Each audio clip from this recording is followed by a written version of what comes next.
Bismillahirrahmanirrahim. Assalamualaikum warahmatullahi wabarakatuh.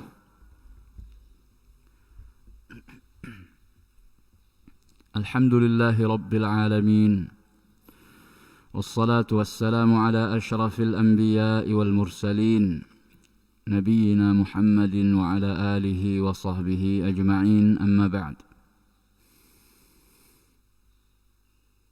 Kita awali dengan memanjatkan puji dan syukur kehadirat Allah Subhanahu wa ta'ala atas limpahan rahmat dan karunia-Nya kepada kita. Alhamdulillah, Allah telah memberikan hidayah dan taufik-Nya kepada kita semua sehingga kita bisa tetap berada di dalam agama yang hak, agama Islam. Inna ad-dina indallahil Islam. Sesungguhnya agama yang diridhai di sisi Allah adalah al-Islam. Kita mohon kepada Allah agar Dia berkenan memberikan istiqomah kepada kita sehingga kita bisa merealisasikan firman-Nya, wala tamutunna illa wa antum muslimun. Tidaklah kalian mati kecuali dalam keadaan Islam. Salawat beriring salam tidak lupa kita sanjung sajikan keharibaan Nabi besar Muhammad sallallahu alaihi wasallam beserta keluarga beliau dan para sahabatnya sekalian. Kaum muslimin dan muslimat rahimani wa rahimakumullah. Kita lanjutkan tafsir As-Sa'di. Hari ini kita akan membacakan tafsir surat Al-Baqarah ayat 120. A'udzu billahi minasy syaithanir rajim. Allah Ta'ala berfirman, وَلَن تَرْضَىٰ عَنكَ الْيَهُودُ وَلَا النَّصَارَىٰ حَتَّىٰ تَتَّبِعَ مِلَّتَهُمْ قُلْ إِنَّ هُدَى اللَّهِ هُوَ الْهُدَىٰ وَلَئِنِ اتَّبَعْتَ أَهْوَاءَهُمْ بَعْدَ الَّذِي جَاءَكَ مِنَ الْعِلْمِ مَا لَكَ مِنَ اللَّهِ مِنْ وَلِيٍّ وَلَا نَصِيرٍ.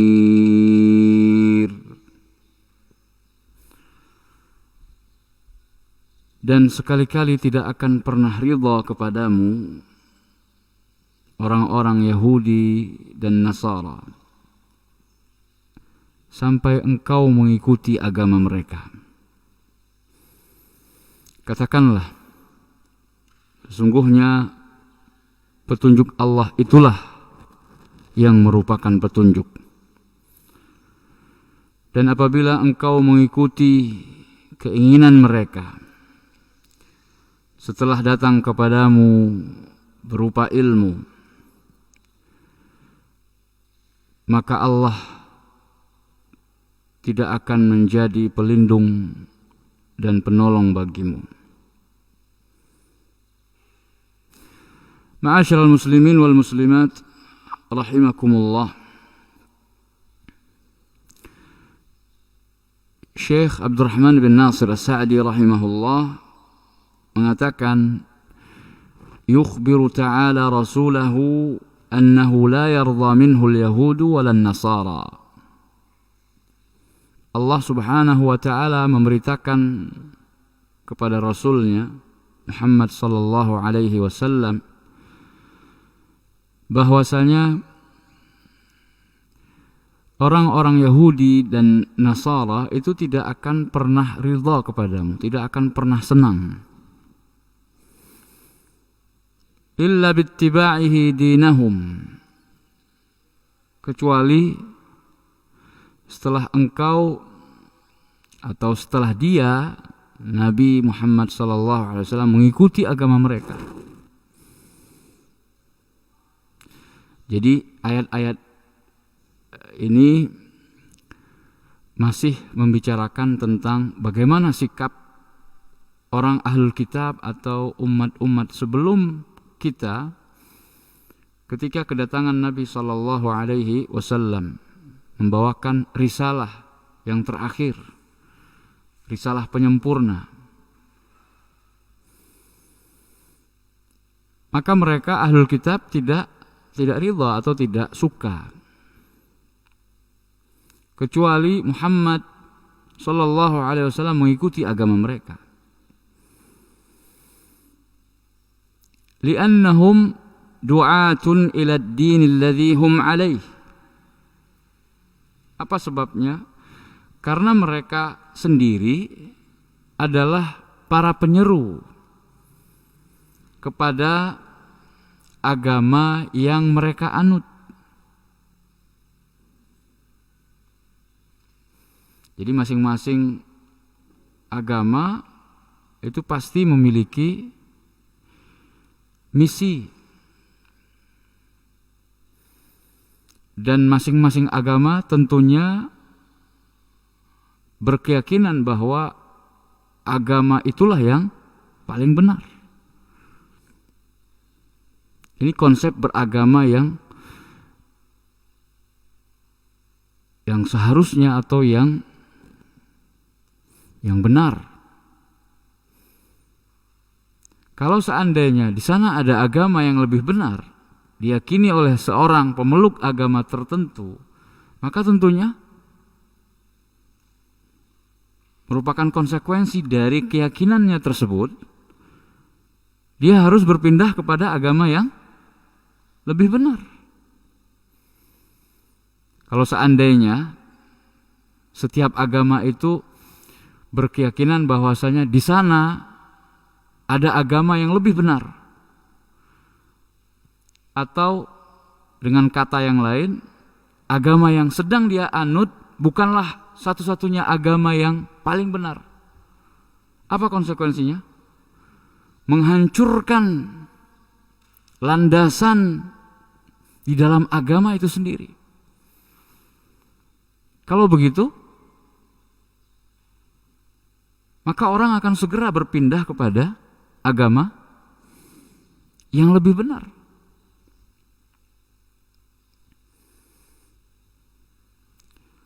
Maka Islam adalah agama yang konsisten. Ketika mengatakan innad dina indallahil Islam, sesungguhnya agama yang diakui, agama yang diridhai di sisi Allah adalah al-Islam. Tidak ada agama yang lain.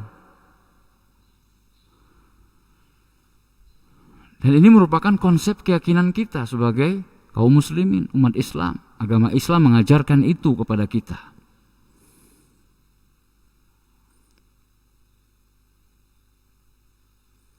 Dan ini bukanlah merusak kerukunan antar umat beragama. Karena di dalam Islam pun diajarkan lakum dinukum waliyadin.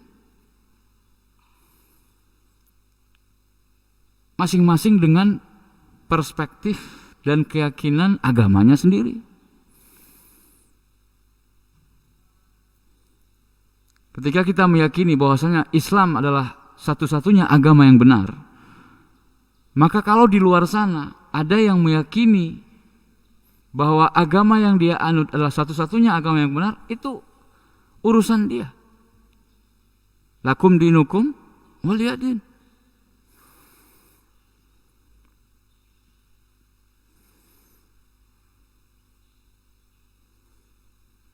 Itu konsep beragama dia. Dan kita tidak mencampuri urusan agama orang lain. Jadi inilah sikap pertengahan dan sikap moderat yang sesungguhnya. Sekarang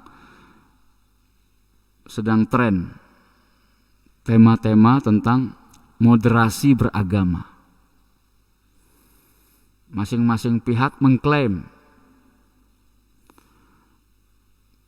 definisi moderasi beragama sesuai dengan pemahaman masing-masing. Namun yang benar adalah moderasi beragama itu adalah seseorang meyakini konsep beragamanya tanpa mencampuri urusan agama orang lain. Jadi dua hal,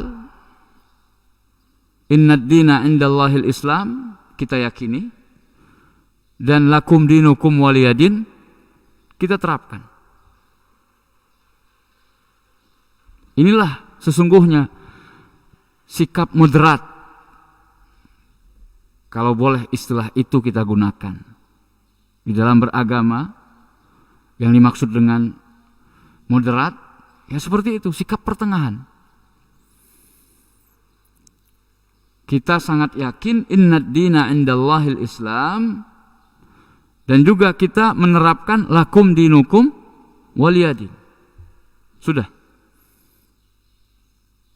insya Allah rukun. Tidak akan terjadi yang namanya pergesekan, karena masing-masing agama mengklaim kebenaran,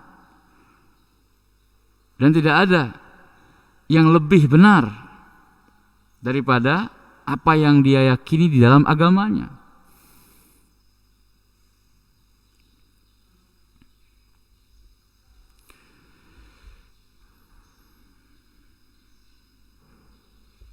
Wa yaz'umuna annahu al-huda.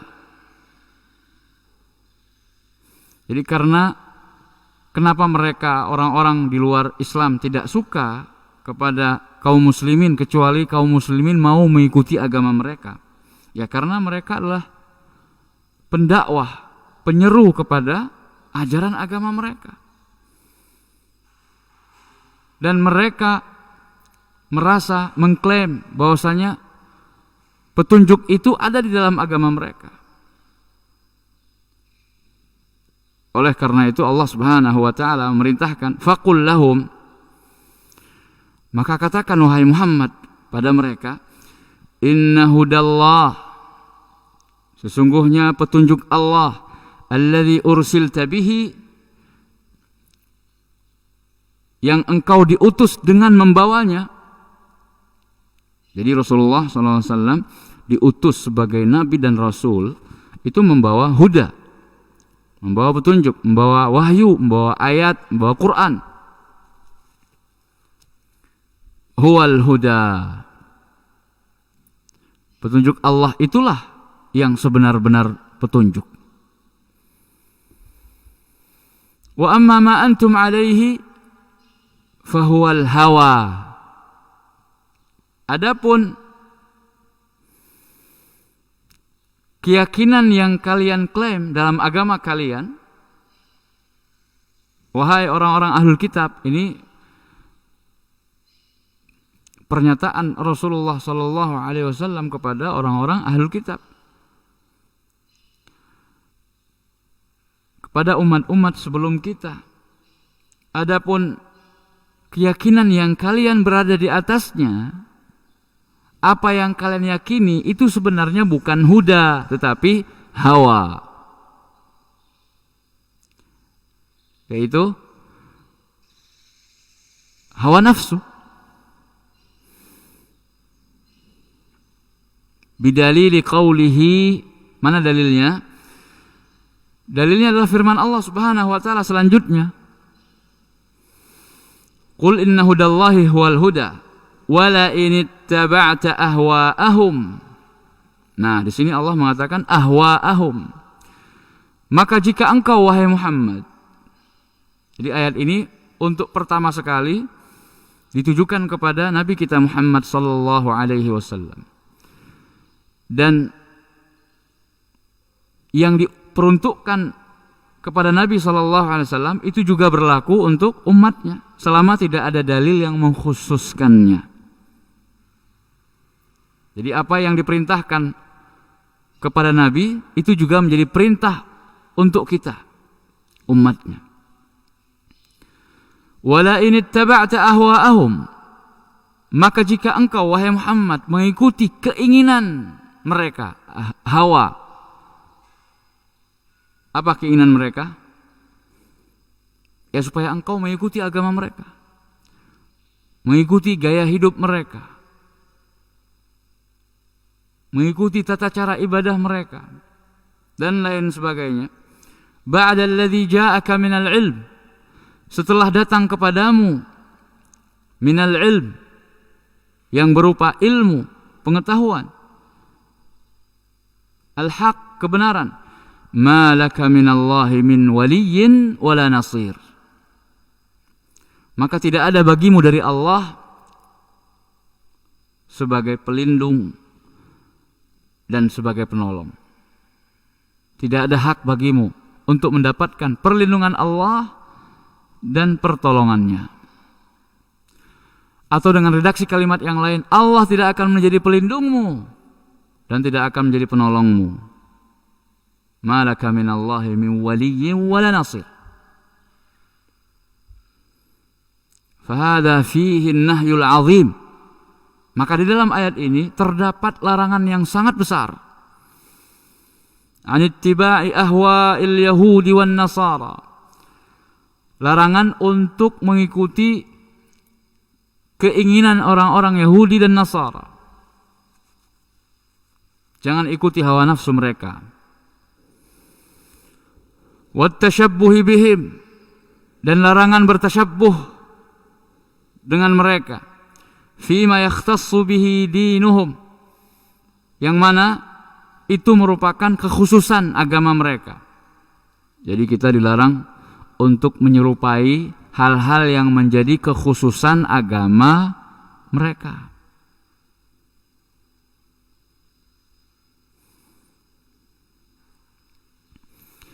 Jadi tasyabbuh yang dilarang itu adalah dalam urusan atau perkara yang menjadi identitas, yang menjadi ciri khas agama lain. Ini tidak boleh dilakukan oleh umat Islam, karena kita punya ciri khas tersendiri, karena kita punya gaya hidup sendiri yang sudah lengkap diajarkan oleh Nabi kita Muhammad sallallahu alaihi wasallam. Maka berbanggalah dengan gaya hidup sang Nabi. Cintailah sunnah petunjuk beliau. Peganglah erat-erat pedoman hidup yang diajarkan oleh Nabi.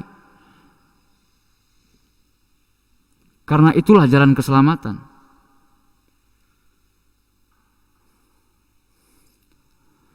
Wal khitabu wa in kana li Rasulillah sallallahu alaihi wasallam fa inna ummatahu dakhilatun fi dzalik. Dan ketika perintah di dalam ayat ini ditujukan kepada Nabi sallallahu alaihi wasallam, maka sesungguhnya umatnya masuk ke dalamnya. Ini seperti yang kita katakan tadi. Pada awalnya ayat ini memang untuk Nabi sallallahu alaihi wasallam. Tetapi umatnya juga masuk ke dalam ayat ini, selama tidak ada dalil yang mengkhususkannya. Lianna li'tibara bi'umumil ma'na la bi khususil khitab atau la bi khususil mukhatab. Karena yang menjadi patokan itu adalah keumuman makna, bukan kekhususan orang yang diajak berbicara.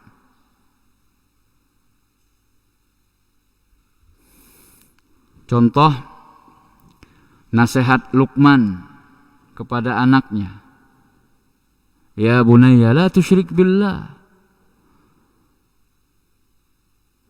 Yang diajak bicara oleh Luqman ketika itu adalah anaknya. Tetapi menjadi pelajaran bagi semuanya.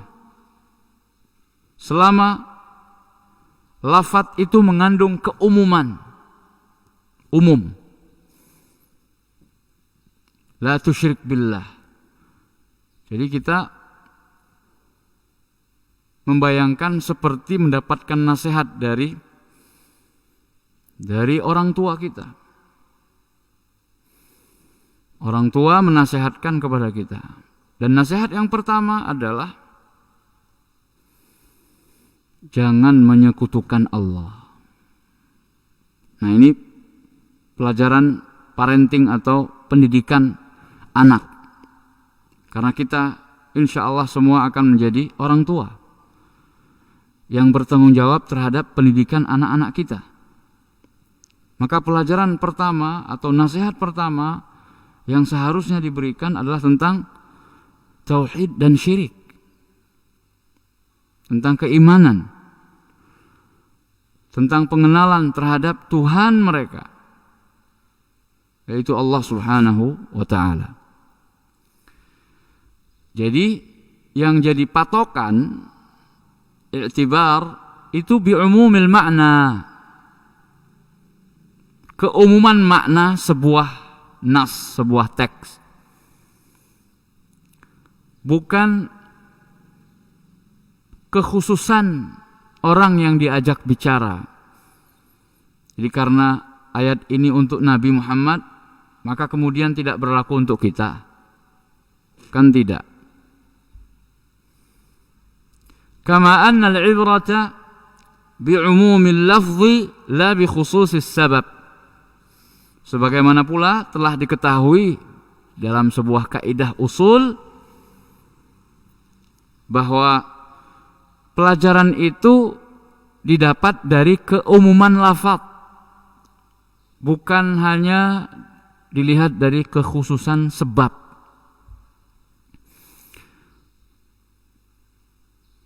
Ini terkait ketika membahas tentang asbabun nuzul, sebab turunnya ayat. Terkadang ada ayat yang turun dilatar belakangi oleh sebab. Dan takutlah kalian kepada suatu hari di mana seseorang tidak bisa menggantikan orang lain sedikit pun. Wala yuqbalu minha 'adl, dan tidak diterima darinya tebusan. Wala tanfa'uha syafa'ah, dan tidak bermanfaat baginya syafaat. Wala hum yunsarun, dan mereka tidak akan ditolong.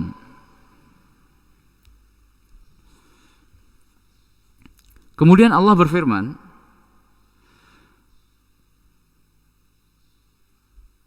tentang siapakah orang yang dikatakan benar-benar membaca Alkitab yang diturunkan. Dan ini masih berkenaan dengan orang-orang atau umat sebelum kita. Dan juga termasuk kita umat Islam. Masuk dalam ayat ini. Alladzina atainahumul kitab. Orang-orang yang telah kami berikan kepada mereka Alkitab. Kalau pada saat ayat ini turun kepada Nabi SAW dan Al-Quran belum seluruhnya turun, maka yang paling masuk kepada ayat ini adalah umat-umat sebelum kita. Alladzina atainahumul kitab.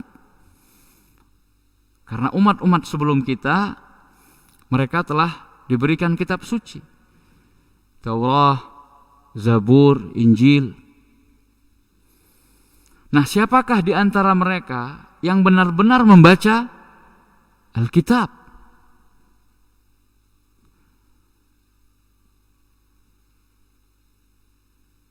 Yaitu orang-orang yang memberikan hak tilawahnya. Memberikan hak tilawah. Apa itu hak tilawah? Nanti insya Allah Syekh As-Sa'di akan menafsirkannya. Nah, orang yang memberikan hak tilawah itulah yang dikatakan telah beriman kepada Alkitab. Maka kemudian barang siapa yang mengingkarinya, wa may yakfur bihi, maka mereka itulah orang-orang yang rugi. Jadi ada hubungan di sini antara hak tilawah dengan kufur terhadap Alkitab yang diturunkan.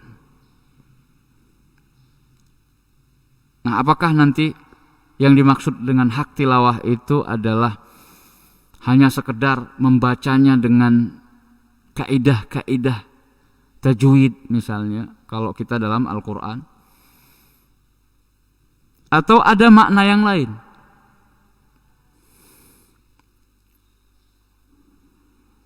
Ini yang perlu untuk kita perhatikan.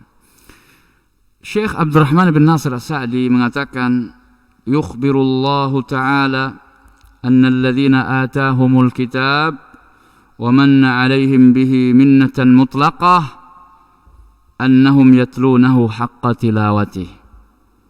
Allah mengkhabarkan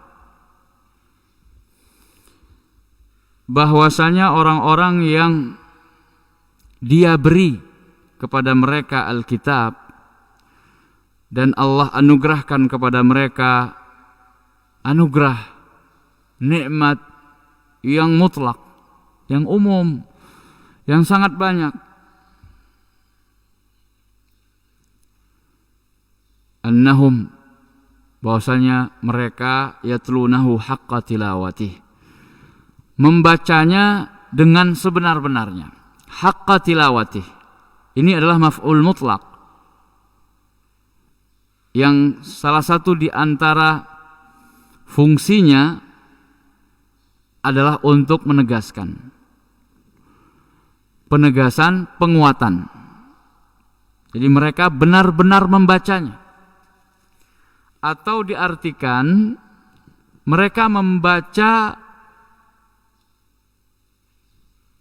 hak bacaannya, atau mereka menunaikan hak bacaannya. Dan ini yang dipilih oleh Syekh As-Sa'di, ay yattabi'unahu haqqa ittiba'ih, mereka mengikutkannya dengan sebenar-benar ikutan. Wattilawatu al-ittiba', karena kata Syekh As-Sa'di, makna tilawah pada dasarnya adalah ittiba', mengikutkan sesuatu kepada sesuatu yang lain.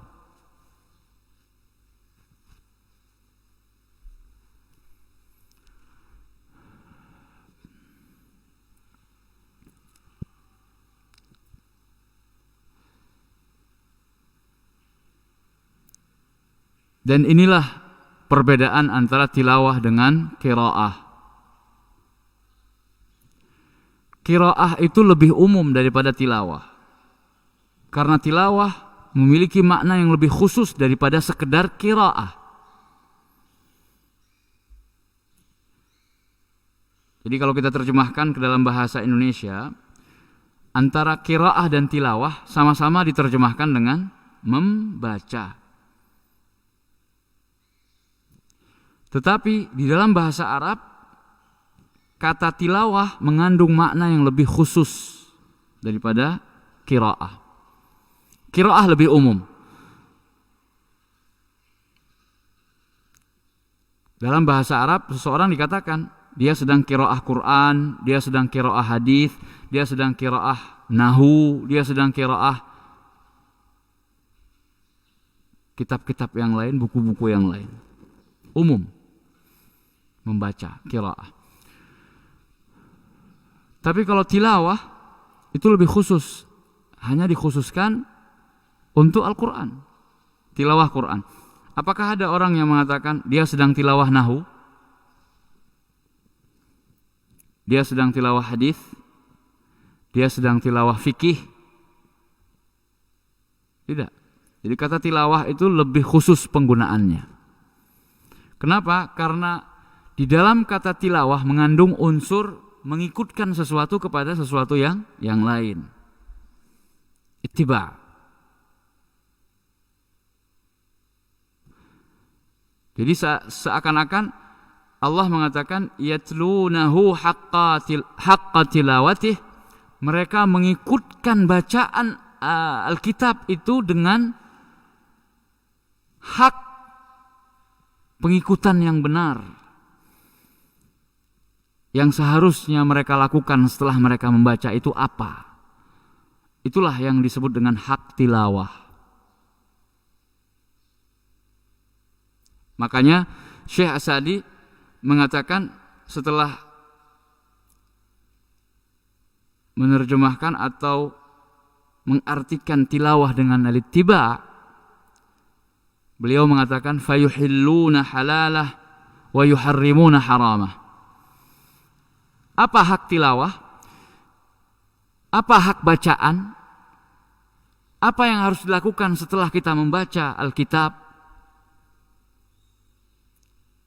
Mereka menghalalkan apa yang dihalalkan oleh Alkitab. Mereka mengharamkan apa yang diharamkan oleh Alkitab. Jadi menghalalkan apa yang dihalalkan oleh isi dari kitab suci tersebut. Dan begitu pula mengharamkan apa yang diharamkan oleh kitab suci tersebut. Itu yang disebut dengan benar-benar membaca Alkitab. Tapi kalau sekedar membaca, fasih bacaannya, ya, sesuai dengan bahasa kitab suci tersebut, merdu suaranya, tetapi setelah itu tidak ada prakteknya, tidak diamalkan apa yang dia baca, bahkan dia mengerjakan sesuatu yang menyelisihi apa yang dia baca. Apakah ini disebut dengan telah membaca Alkitab dengan sebenar-benarnya? Lah. Makanya kemudian Allah katakan ulaika yu'minuna bih. Mereka itulah yang benar-benar beriman kepada isi Alkitab. Sehingga benarlah kata para ulama bahwa yang dimaksudkan dengan yatlunahu haqqa tilawatih itu bukan hanya sekedar kalau kita terapkan ke umat Islam, ya. Berarti Alkitab yang dimaksudkan adalah Al-Quran misalnya. Ini kalau menjadi pelajaran buat kita. Jadi orang-orang yang telah diturunkan kepadanya Al-Quran, mereka membacanya dengan sebenar-benar bacaan. Nah, ini ada sebagian orang mengatakan itulah dalil membaca Al-Quran itu dengan tajwid. Betul. Tetapi bukan sekedar itu. Karena percuma bacaan Al-Qur'annya sesuai dengan tajwid tetapi tidak diamalkan. Jadi haqqa tilawatih di sini lebih kepada konsekuensi dari bacaan tersebut. Hak bacaan yaitu apa yang harus kita lakukan setelah membaca Al-Qur'an itu sendiri, yaitu mengamalkannya. Makanya beliau di sini mengatakan menghalalkan apa yang dihalalkan oleh Al-Qur'an, mengharamkan apa yang diharamkan oleh Al-Qur'an. Wa ahallallahu al-bai'a wa harrama riba. Allah menghalalkan jual beli dan mengharamkan riba. Nah, kita hidup di dunia ini, praktek kehidupan kita sekarang. Ketika membaca ayat itu, apakah kita sudah menunaikan hak bacaan? Jangan-jangan ayat ini dihindari oleh orang-orang yang masih melakukan praktek ribawi karena takut dituntut untuk menunaikan hak bacaan. Nah, apakah kita setelah mengetahui, membaca, mendengar ayat ini lalu kita terapkan dalam kehidupan kita? Betul kita menghalalkan jual beli, ya. Tapi apakah kita sudah mengharamkan riba? Jangan-jangan kita masih melakukan praktek ribawi. pinjam ke rentenir, pinjam uang dengan bunga, bahkan sekarang sudah semakin canggih, namanya pinjol, pinjaman online, semakin dipermudah. Tinggal ketak-ketik, uang masuk, ditransfer ke rekening, tinggal akhir bulan bayar cicilan dengan bunga sekian persen. Pak Ustadz, hidup sekarang ini tidak akan mudah kecuali dengan pinjaman. Sekarang menuntut hal itu. Kita mau bangun rumah, mau beli kendaraan, mau ini mau itu, harus minjem. Sekarang mana Pak Ustadz pinjaman yang tanpa bunga? Kami tahu kalau riba itu haram, dan kami ingin sekali mengharamkan riba, tapi mau pinjam kemana? Kami butuh Pak Ustadz. Tolonglah Pak Ustadz, jangan mengharam-haramkan sesuatu tapi tidak memberikan solusi. Kan begitu biasanya suara-suara di luar sana.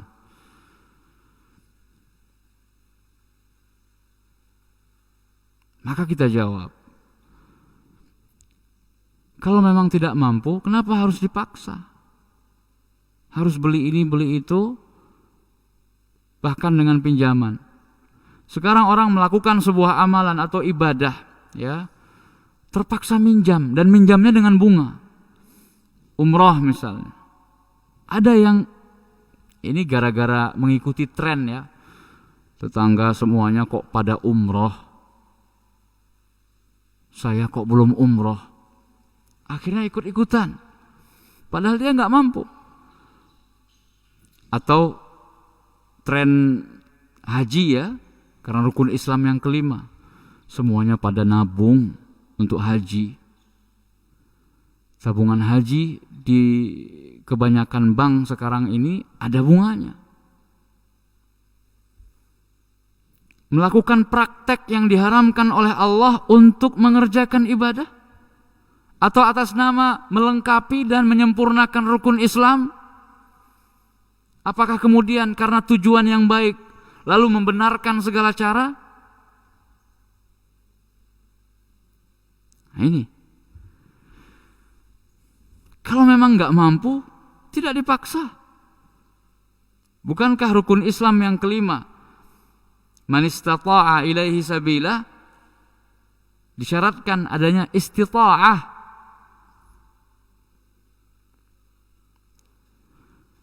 Kita kurang faqih, kita kurang belajar fikih, kita kurang memahami agama ini, kita masih jauh untuk dikatakan telah mengenal agama. Oleh karena itu kita menghimbau kepada seluruh kaum muslimin dan muslimat untuk ayolah mengenal Islam lebih dekat, ya. Belajar kembali, belajar lagi. Jangan merasa sudah tahu. Bahkan ada orang yang sok tahu. Ilmu ini luas. Ilmu ini dalam, bukan hanya sekedar kulit dan permukaan saja. Semakin kita menyelami ilmu agama, maka kita akan semakin tahu betapa kerdilnya kita, betapa kecilnya kita, betapa sedikitnya bekal yang bisa kita bawa ketika kita menghadap Allah Subhanahu wa ta'ala. Allahul musta'an.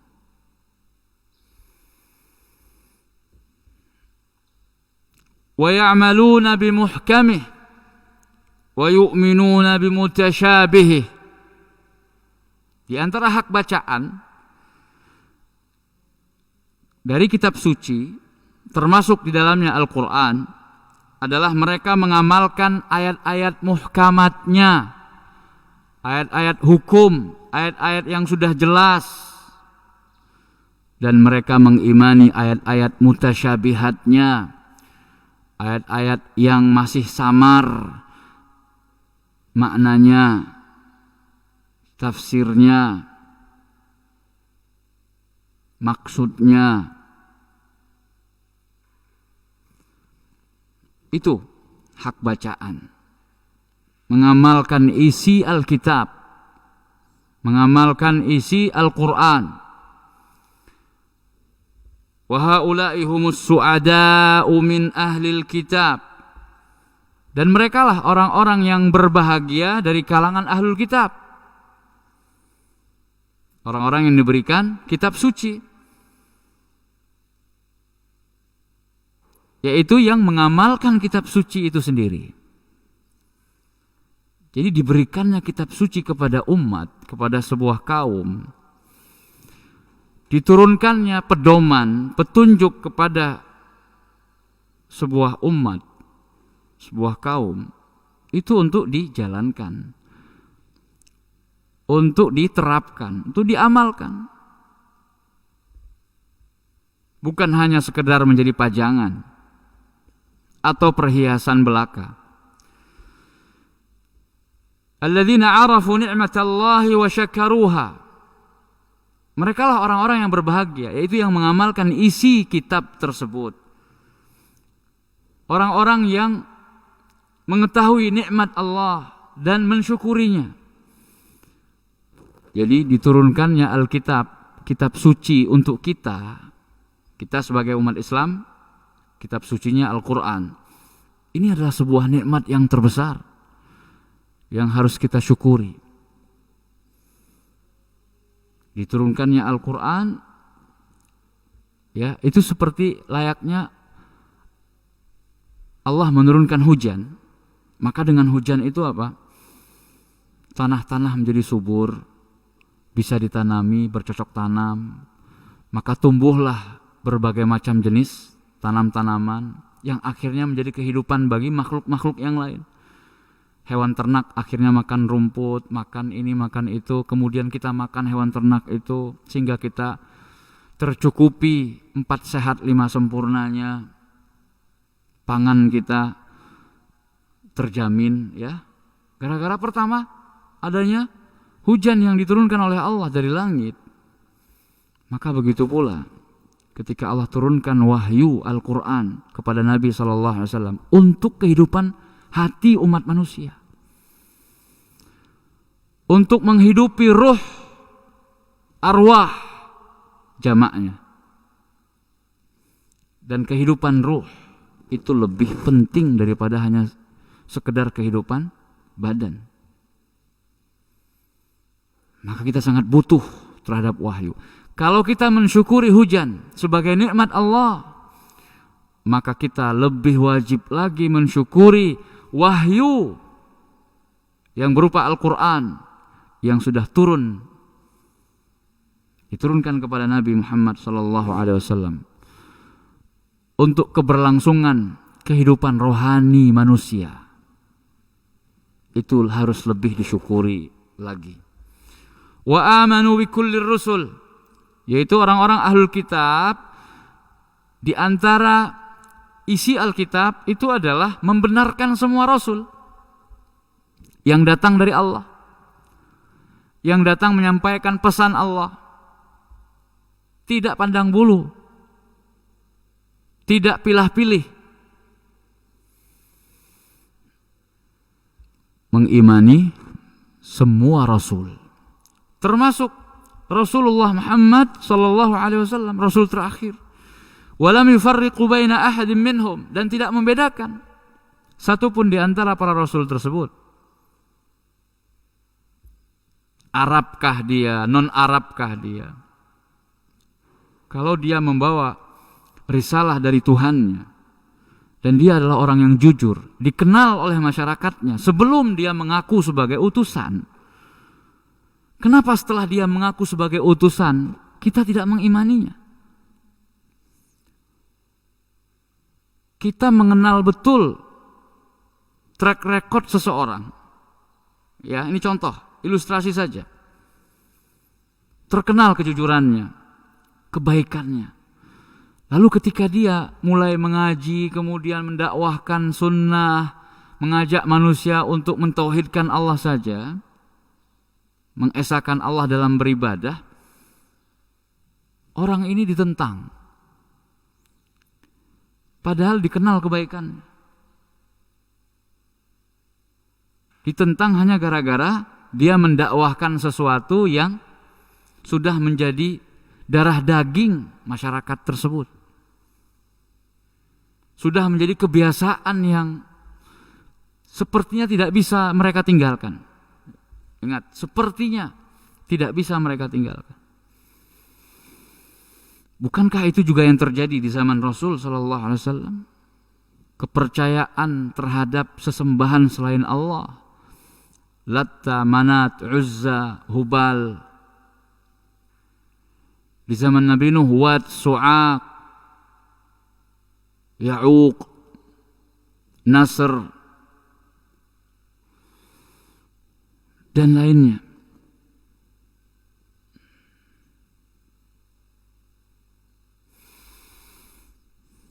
Tapi akhirnya kalau memang hidayah itu telah hinggap ke dalam hati sanubari seorang insan, sekuat apapun keyakinan yang sudah mengakar di hatinya, yang sudah menjadi darah dagingnya, pasti akan dia buang, pasti akan dia tinggalkan. Dia lebih memilih hidayah daripada kesesatan. Karena selama itu, sebelum datangnya Nabi Muhammad SAW, mereka dalam kegelapan. Kegelapan apa? Syirik.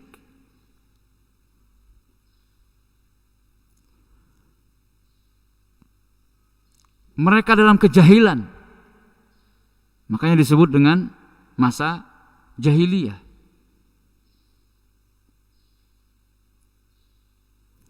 Allah satu-satunya yang menghidupkan dan yang mematikan, yang memberikan rezeki kepada mereka berupa hujan tadi, kemudian hewan ternak mereka, onta yang mereka gembalakan, sapi, kambing dan seterusnya, gemuk-gemuk. Kemudian ketika mereka menyembelihnya, mereka menyebut dan mengagungkan nama selain Allah. Di mana akal mereka?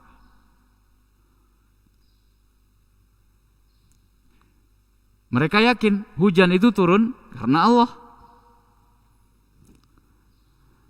Tapi ketika mempersembahkan ibadah mereka, mereka persekutukan Allah dengan selainnya. Ini zalim yang luar biasa. Kezaliman yang luar biasa. Dan Allah tidak ridha. Dia dipersekutukan. Ana aghna syuraka'i 'ani syirk. Dalam sebuah hadis qudsi Allah mengatakan, aku adalah yang paling tidak butuh terhadap sekutu.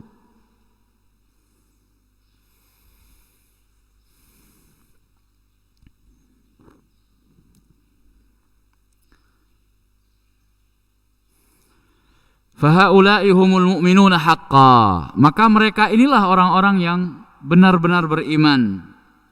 La man qala minhum, bukan orang yang berkata dari mereka, nu'minu bima unzila alaina wa yakfuruna bima wara'ah. Kami beriman kepada apa yang diturunkan kepada kami dan kami mengingkari apa yang datang setelahnya. Jadi hanya mau beriman dengan kitab suci atau dengan rasul yang datang di zaman mereka atau yang diturunkan untuk mereka saja. Adapun yang datang setelahnya, yaitu yang mereka maksud siapa? Rasulullah Muhammad SAW, mereka ingkari. Ini enggak beriman.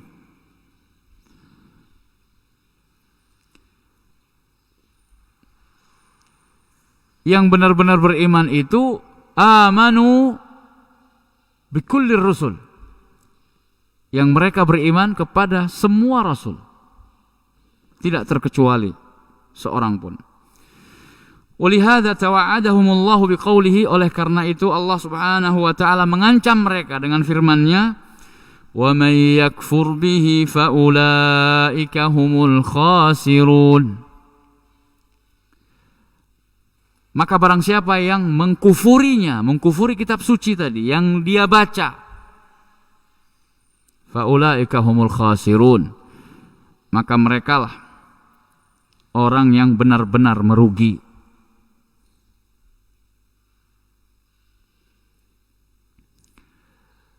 Waqad taqaddama tafsirul ayati allati ba'daha.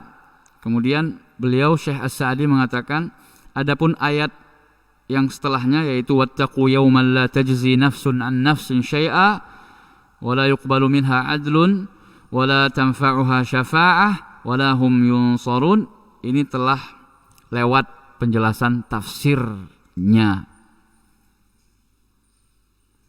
di ayat-ayat sebelumnya. Jadi tidak diulangi lagi oleh beliau. Ya.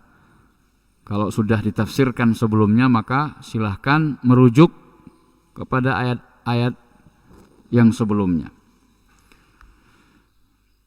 Intinya, wattaqu yawman, takutlah kalian kepada hari, la tajzi nafsun an nafsin syai'a, yaitu hari kiamat.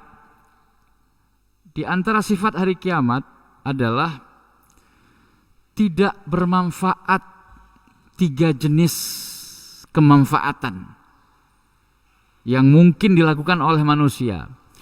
Yang pertama, jadi ini coba bayangkan kita mau menebus saudara kita yang sedang tertawan oleh musuh. Atau bayangkan ada orang yang merupakan saudara kita, kita sayang dan kita cinta kepada saudara kita tersebut, dan dia mau dieksekusi, masuk ke dalam neraka. Apa yang bisa kita lakukan? Digambarkan dalam ayat ini. Bagaimana sifat nanti hari kiamat itu seperti apa? La tajzi nafsun an nafsin syai'a. Sebuah jiwa itu tidak bisa menggantikan jiwa yang lain sedikit pun. Dan ini cara yang pertama untuk menolong sahabat atau saudara kita tadi. Karena kita saking cintanya kepada dia, sayang banget sama dia, kita rela, sudah saya saja sebagai gantinya. Itu namanya tajzi nafsun an nafs. Karena makna jaza yajzi, qama maqamah, salah satu artinya adalah menggantikan kedudukannya. Atau aghna wa kafa, mencukupkannya, memberikan kecukupan kepada jiwa yang lain, enggak mampu di hari kiamat nanti. Tidak bisa seseorang itu memberikan sesuatu yang bisa mencukupi orang lain. Lawang dia saja masih butuh, belum tentu. Di hari kiamat nanti, kita yang merasa banyak pahalanya, itu jangan kepedean ya. Ayo, siapa yang kurang pahalanya? Sini, saya masih banyak pahala nih, saya mau bagi-bagi nih. Kepedean. Iya, kalau itu memang benar-benar dianggap pahala, ya, yang nanti akan ditimbang di mizan, di timbangan.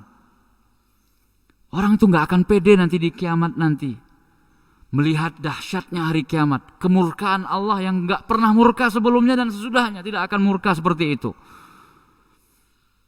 Semua takut, tidak ada yang berani berbicara, illa hamsa, kecuali ketika Allah sudah datang nanti untuk mengadili kita semua, maka yang ada adalah helaan nafas.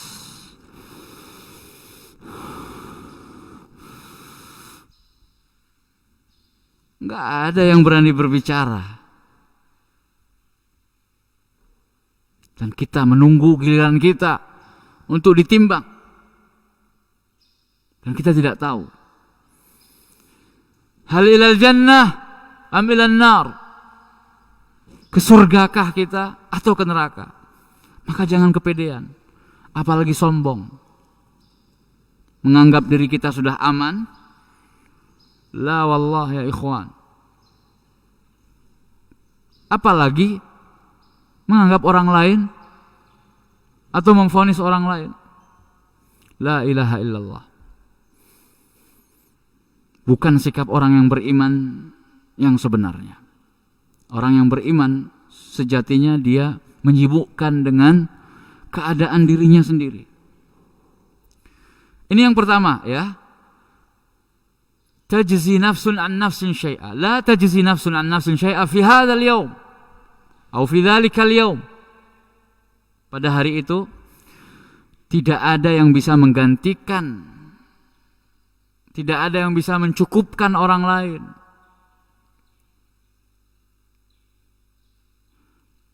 Yang kedua, wala yuqbalu minha adlun. Orang kalau mau menebus atau membebaskan dia dari tawanan atau dari eksekusi, maka bisa melakukan membayar tebusan. Adl, dihargai. Berapa kamu minta supaya saudara saya ini bebas?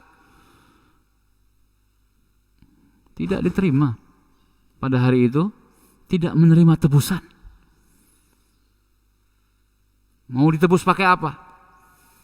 Bahkan orang kafir sekalipun berangan-angan agar semua yang ada, yang dia miliki berupa kekayaannya waktu di dunia itu, dia ingin jadikan tebusan. Udah, seluruh harta saya. Bahkan dia berangan-angan dunia ini yang bukan miliknya juga, dia ingin jadikan sebagai tebusan dirinya dari api neraka, dari azab Allah. Tapi tidak diterima adil, tebusan.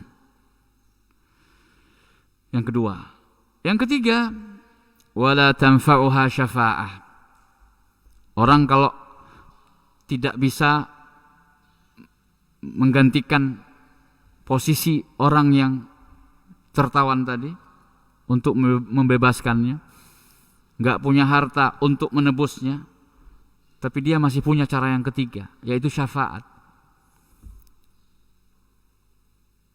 Dengan cara kedudukan. Dia punya kedudukan yang tinggi. Misalnya, dia wali Allah, katakan seperti itu. Namun pada hari itu tidak diterima syafaat kecuali yang diizinkan oleh Allah. Jadi tidak ada, ya Allah, ini saudara saya di dunia dulu adalah pejabat ini, pejabat itu. Tolonglah dengan kedudukan saya dulu, dia dibebaskan. Enggak bisa. La tanfa'uha syafa'ah. Wa la tanfa'uha syafa'ah. Kemudian Allah tegaskan, wala hum yunsarun. Dan mereka tidak akan mendapatkan pertolongan. Nas'alullah as-salamah wan nasra wal afiyah fid dunya wal akhirah. Kita mohon kepada Allah keselamatan, pertolongannya dan afiyah baik di dunia maupun di akhirat. Hadza wa sallu ala nabiyikum Muhammad sallallahu alaihi wasallam. Wa akhiru da'wana alhamdulillahi rabbil alamin. Demikian pengajian kita, mudah-mudahan bermanfaat. Mohon maaf atas segala kekeliruan dan kesilapan serta kesalahan.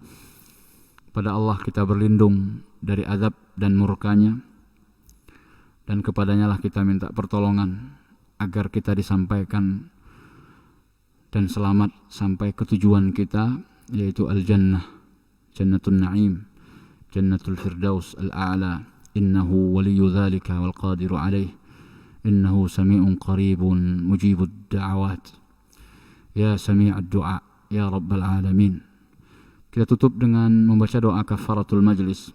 Subhanakallahumma wa bihamdik asyhadu an la ilaha illa ant astaghfiruka wa atubu ilaik. Assalamualaikum warahmatullahi wabarakatuh.